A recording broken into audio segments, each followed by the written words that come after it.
What's going on, everybody? It's Steve with I Love Plants, and thank you so much for tuning back into the channel. Listen, I'm not showcasing any plants that I have in my collection today.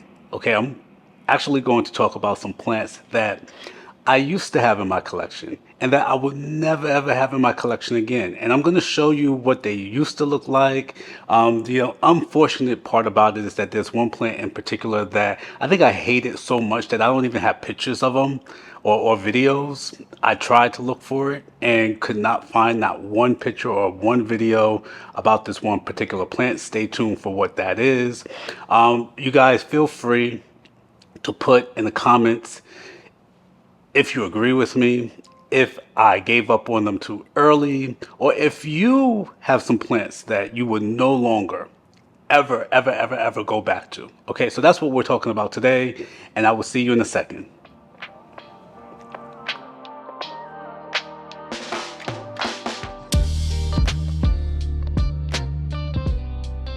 Oh my God, you know when you make your coffee just right? Like, I'm a man of a certain age right now. I have to put a splash of Bailey's in my coffee in the morning just to give it that extra, that. But between the Baileys and this oat creamer that I have, y'all, I'm telling you, I hit the mark right here. It's like the perfect combination of each one. And, I grind my own beans in the morning. So good, so good. Anyway, I digress. Listen, we're here to talk about the five plants. Okay, there are plenty more. Trust and believe that. But the five plants that I will never ever buy again. Okay, so let's talk about this first plant real quick. This is a Philodendron Variegated Domesticum. All right, now here I am in this picture right here.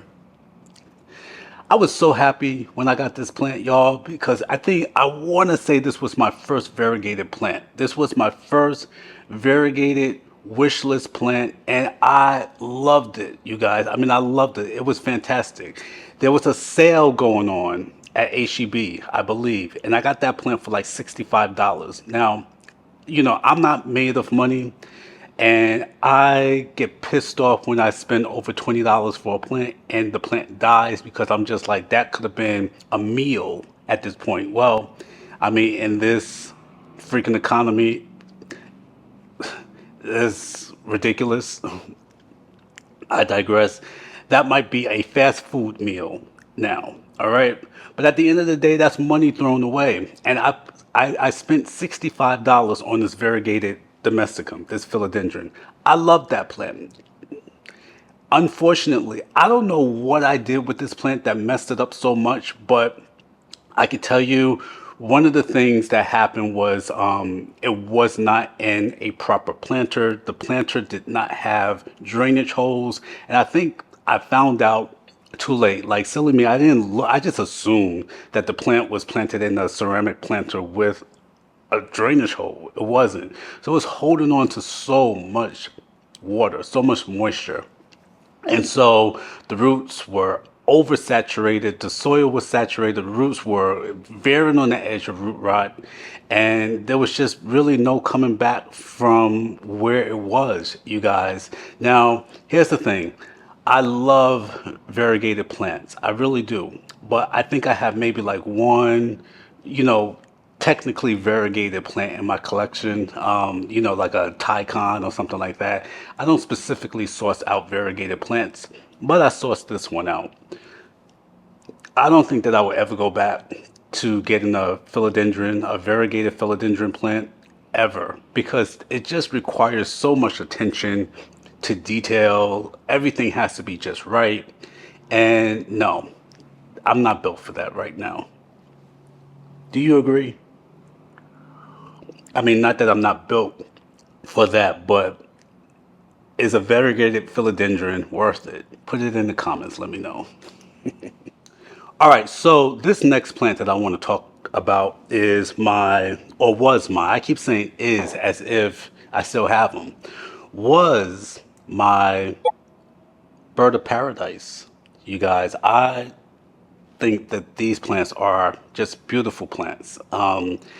If you're lucky enough to get them to flower, like if you have them planted outside and you live like in Key West or something like that, or in Hawaii, and you can get them to bloom because you have perfect weather all year round, yeah, then get a bird of paradise because they will bloom these beautiful bird-like flowers, you guys. It's amazing, okay? But when you grow them inside a house or an apartment, things have to be right. Everything has to be right. Humidity levels, watering levels, soil, all of that stuff. And unfortunately, things went really, really south really fast with my bird of paradise. You guys, I ended up repotting this plant a few years ago, and what ended up happening was it just leaned too far. I mean, it wasn't secure enough. All right, that was the start of it. So I started losing leaf after leaf after leaf because it was a really, really big plant at that time. And I just it was my first repot, you guys. Like I repotted an aglaonema for the sake of the channel, but my very first repot was repotting that bird of paradise, and it just never recovered from that, you guys. And then I moved from one location to another. It contracted either spider mites or mealybugs, one or the other, and it was just a slow death for my bird of paradise. Now, I would get one again, but my house has to be right. Like I have to have the space for it because it does grow really fast when it's treated right. But as of this moment, you guys, there's no way in hell that I will put a bird of paradise in this space, this small space that I have right now. It's not going to happen. So, what about y'all? Would y'all, or do y'all have a bird of paradise? And if you had one and lost one, would you get one again? So y'all, I love philodendron. I used to love philodendron. Let me say that. I used to love philodendrons, right? Because they're beautiful plants. I was, the philodendron king. I wanted to personify myself as one back in the day because I thought philodendrons were just amazing looking plants. There's so many different sort of leaf varieties and everything like that. Like you don't have to get the same looking philodendron. Aglaonemas kind of, veer on the same type of leaf and the same structure, same colors and all that stuff. But philodendrons actually span the gamut, right? You got some philodendrons that look like anthuriums and some philodendrons that actually look like aglaonema, right? That's just my perception of them. So I ended up getting an El Choco Red. All right, love this plant. It has a velvety leaf, kind of similar to what an anthurium might look like, and I really love this plant. To see this plant climb up, grow up, and produce these beautiful big old leaves with new leaves coming in, a deep cherry red. It's just a stunning, absolutely stunning plant. All right. This is another plant that I killed. I think that I was overwatering this plant. I tend to overwater my philodendrons. They hate me for it. I have a Columbia right now that is just holding on by a thread, you guys. Like I really don't see myself having this plant in another 6 months unless someone like my buddy Janae could just do her magic and take care of it because she has a really, really beautiful Columbia. And I was just hoping that mine would look like that. Not happening. Okay. So the El Choco Red, this is another philodendron. Another philodendron that I had was what was it called? It was the Summer Glory. Love the Summer Glory because it has a pillowy leaf. You guys, like if you see pictures of this philodendron, it's kind of similar to the Columbia where it just looks like you can lay your head on on the leaf and it just feels like a fluffy pillow.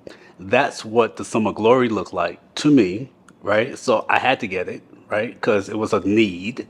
And I just could not do right by it. I mean, I try. You guys remember Plush like way back in the day? I don't even bring up that name anymore because it's like blasphemy in this house. I can't even say the name.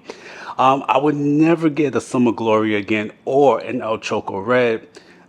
They both have beautiful leaves. They're soft to the touch. But guys, no, not happening. Not bringing them back in here anymore. Sorry. What about y'all? Whew, you guys. Calathea. Calathea, Calathea, Calathea. It's like saying Beetlejuice, Beetlejuice, Beetlejuice right here. I would never, ever, ever buy another Calathea or Calathea adjacent plant. Like Stromanthes, would never buy a Stromanthe. All right? This is the deal, right? You guys know that I struggle so much with humidity in this apartment. All right. I have some great ventilation.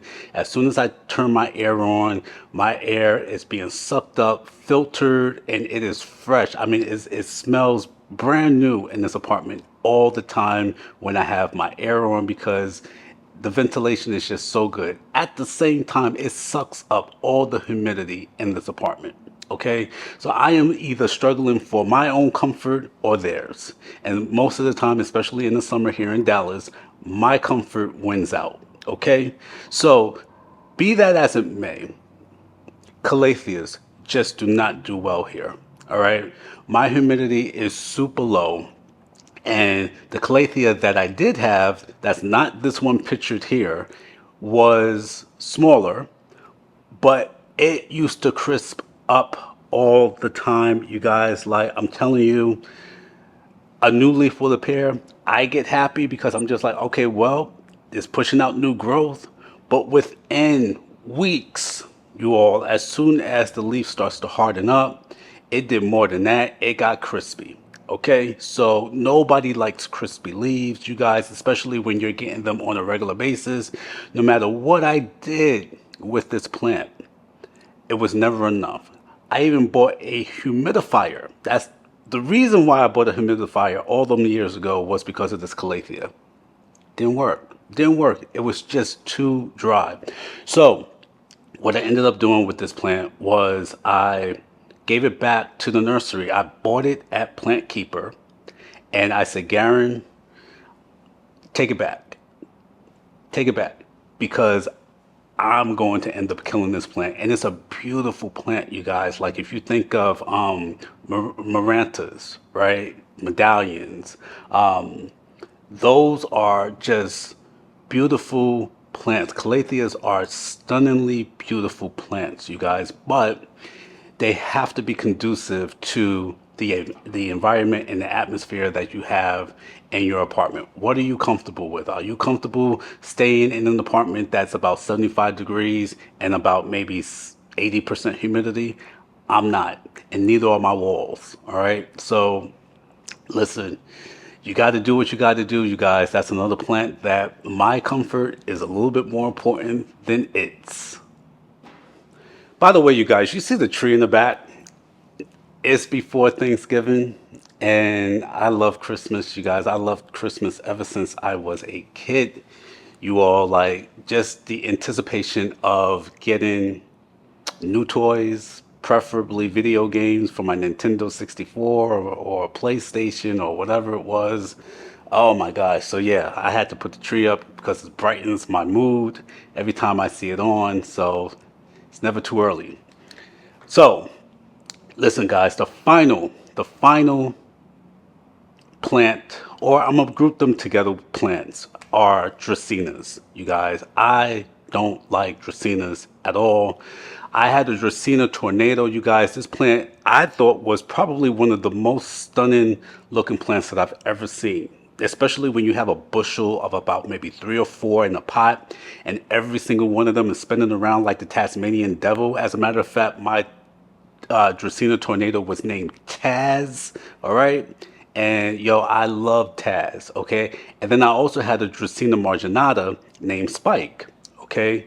Now, I don't know, again, what I did with these plants. Dracaenas are typically, they are native of, like, I believe Africa, right? So you think in most cases dry climate, right? Even in Morocco, you see Dracaena marginatas out there, sort of like in the wild. Morocco is kind of like a dry climate. Okay, so the plant doesn't need that much water. to survive, kind of like a Sansevieria. And as a matter of fact, Sansevieria Dracaenas are sort of like this in the plant world, where you can almost interchange the names sometimes for certain Dracaenas and Marginatas. I'm not going to step on that one because I know a lot of faithful plant enthusiasts and collectors get a little, their panties get in a bunch when you talk about that. So I digress. But for the sake of this video, the Dracaenas, the Marginata, and the Tornado, I would never get these plants again. I ended up giving these plants to a friend of mine named Ruth, okay? And she's been able, I believe, to rehab the Marginata. The Tornado is bald. You guys, it's not even a tornado. It might be a breeze at this point. And I got to check back in with her just to see how it's doing. But I think we're going to have to downgrade that tornado to just a light summer breeze. All right. Trust me when I tell you, I would never get these plants again, ever. I don't even care if I had the conditions for it. I don't even care if I grew so much in my plant game that I'm just like, I'm a sensei when it comes to when they need water. Nah, I don't even care. Okay, like that's how much I can't stand those plants. All right, so I gave my headache to Ruth, and so hopefully, I believe she still has the Marginata. I don't know what the Tornado is doing, but hey, it is what it is. Better her than me.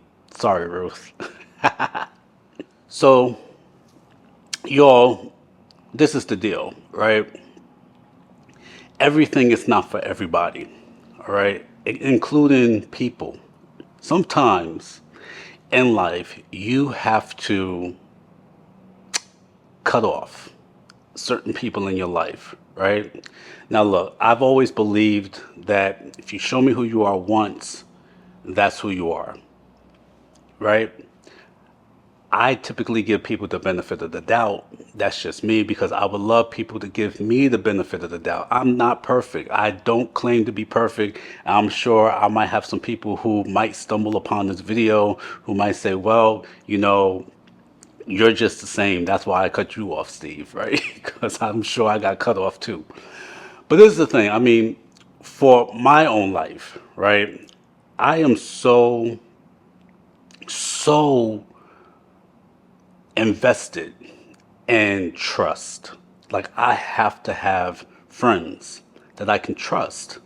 And so the moment that I see either that trust waver or that you're just blatantly breaking the trust bond that we have, you are done. Like, I will never ask you to come back into my life. It's not going to happen because I need for people to ride for me. Okay. I need my life to be as stress free as possible. Okay. Now, my life is stressful because there are a lot of things that I can't control. But the things that I can control, like who I let into my life, is something that I take with all the seriousness in the world. All right. And so here's the deal. I mean, I've mentioned plants that I would never, ever, ever let back into my life, such as life with friendships and people. All right. There's certain things and certain people that, for whatever reason, I would never ever let back. And what that does, you guys, it is that you are protecting your peace. Okay. I would rather you take the agency to say, hey, this person is not right for me, than for you to deal with some BS, to deal with some drama, or to deal with some negativity, you guys, that you just don't need. And put those three together, like, oh, three strikes and you're out, right? But it's for your own peace. Like, how important is that, especially in the days that we live in right now? Okay. So, every one of those plants that I've named was taken away from my love for the hobby of collecting these plants. And they were dramatic. I mean, I deal with some drama. I mean, I got the peace lily, and that chick is drama. Like she's always, you know, drooping and picking herself back up and looking great, drooping and picking. I got her. I know her number. You know what I'm saying? And I trust that she's going to do that. All right. And such is the thing with friendships, you guys. You have to know who you are calling friends, because friend to me is such a powerful word. It's such an important word. It's such a high regard. Okay, it is right there with family to me. Okay, because I don't pick my family, which thank God I got a good family, but I do pick my friends. Okay, and the ones that have been there for me, who have remained there for me, are still there, and I know who you are. Trust me, I know who you are. I give y'all big hugs when I see you, because we don't get to see each other often. Most of my good friends live in different states. I got a couple of good friends down here in Texas, which is fantastic. But you guys, I make sure that the peace that I want to have, the peace that's represented in my place, is something that I can extend to others, you all. And the only reason to do that is if I have a peaceful mind. I don't need drama. Okay, and I'm sure that that's not what you signed up for either. We can get drama by looking at old episodes of Melrose Place and Beverly Hills 90210. Okay, I want comedy. I want fun. I want living single. You know what I'm saying? I want Martin. That's what I want. Okay, so you guys be very, very in tune with who you allow into your life, who you allow to stay in your life. Remember, you have the agency to let things and people go, whether they're plants in your life or people. Okay? Do what you need to do to remain at peace here on earth, guys. All right? Listen, I love you guys for watching so much. I always like to leave y'all with something, a little bit of a jewel to take with you. Hopefully, that's a jewel that you can benefit from and put into your life and everything like that, because it's all about peace, you guys. So, I again want you to love yourself, you guys. Love yourself first so that you can put that love on to others. And I will see you guys on the next video. Y'all take care. See you soon.